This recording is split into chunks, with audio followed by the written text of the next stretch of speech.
Standard 7 lesson 13 lesson number 13 और lesson name है changes physical and chemical. तो सबसे पहले हम देखते हैं what are the causes of the changes occurring in surroundings, यानी हमारे सराउंडिंग जो चेंजेस होते हैं उसके कॉजेस क्या है। तो when there is a change in the structure and state of the substance that surround us, then there are changes caused in the surrounding. There are physical, chemical and biological changes occurring around us. Some of the changes are natural while some are man-made changes.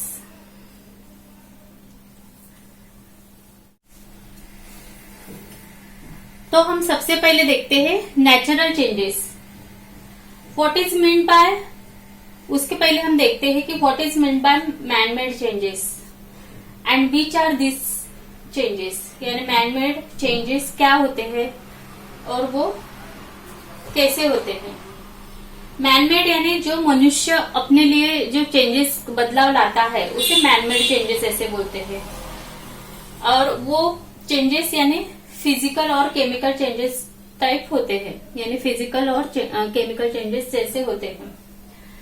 Which points will you consider while classifying the following changes into two groups? A fruit falling from a tree, rusting of iron, raining, lightning and electric bulbs, cutting vegetables।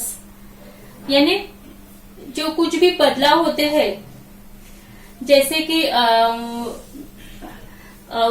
फल नीचे गिरना या corrosion of iron या raining यानी बरसात शुरू होना, switch on करना या वेजिटेबल कट करना, तो ये सब कौन से ग्रुप में आते हैं, यानी मैनमेड आते हैं या नेचुरल चेंज में आते हैं। तो the points to consider while classifying the changes, whether the change are natural or man-made. The man-made changes, whether it is physical change or chemical change.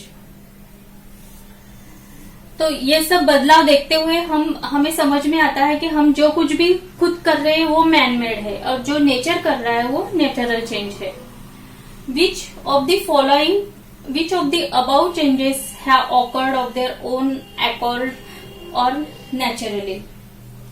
यानी जो हमने अभी बताया है जैसे कि फल नीचे गिरना, लोखंड का गलना या बरसात शुरू होना, तो ये जो बदलाव आते हैं तो ये अपने आप नेचुरल बदलाव है।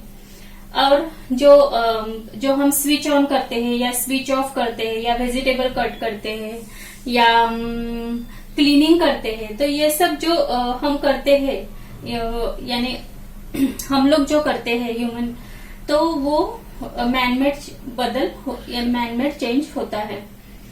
अब आते हैं हम नेचुरल चेंजेस। नेचुरल चेंजेस यानी क्या? Changes like the ripening of fruits, spoiling of milk occur naturally, these are called natural changes. Can you think of other examples of such natural changes?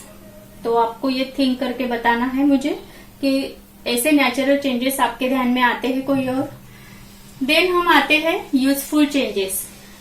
Many changes such as sharpening a pencil, baking bread, cooking food are useful to us and these are therefore called useful changes.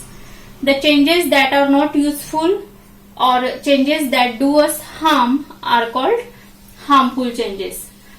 Harmful change यानी क्या? जो हमारे लिए उपयोगी नहीं है और जो हमें हार्म कर सकता है। Then fast and quick changes.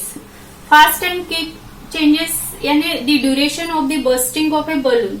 इसका एक एग्जाम्पल है the duration of the bursting of a balloon, यानी बलून को फूटने के लिए जो एक टाइम लगता है it's far shorter than that of the ripening of a fruit, यानी फ्रूट के राइपनिंग से भी ज्यादा कम इसमें जो फ्रूट का राइपनिंग होता है उससे कम टाइम लगता है बर्स्ट बलून होने के लिए। तो उसे कहते हैं, वो चेंजेस को कहते हैं, changes that takes place in a short period of time are called fast और quick changes, while changes that takes place over a long period of time are called slow changes. और जो changes है कि जो long period of time लेता है उसे slow changes कहते हैं. जैसे कि राइपनिंग ऑफ फ्रूट, वो एक अपना टाइम लेता है राइप होने के लिए, तो वो स्लो चेंजेस में आएगा. देन आते हैं हम reversible changes. Melting some wax and obtaining the original solid wax again is something that we can do repeatedly. The changes that can occur in a forward and reverse direction again and again are called reversible changes. यानी melting of wax, यानी हम जो मेणबत्ती जो रहते हैं, wax रहते हैं, उसे मेल्ट करके उसका फिर से वैक्स, सॉलिड वैक्स बना सकते हैं. तो ये जो प्रोसेस है वो रिपीटेडली अगेन एंड अगेन चालू रहती है. तो इसमें जो बदलाव आते हैं forward and reverse direction again and again are called reversible changes. A ripe mango however can not be transferred back into a raw mango. यानी जो राइप मैंगो रहता है, जो पका हुआ आम रहता है, उसे हम फिर से रॉ मैंगो में कन्वर्ट नहीं कर सकते, ट्रांसफॉर्म नहीं कर सकते. Wood cannot be obtained from the ash form on burning the wood. हम जो वुड बर्न करते हैं उससे जो ऐश निकाल सकते, ऐश रहती है रिमेनिंग, तो उससे हम फिर से वुड ऑब्टेन नहीं कर सकते. तो हम अब आते हैं periodic changes. On considering the above example, we find that some changes occur again and again after a definite interval of time. Such changes are called periodic changes. Non-periodic changes, on the other hand, it cannot be said for sure when certain changes will recur after one occurrence, even if they recur, the time interval is not fixed. Such changes is called non-periodic changes.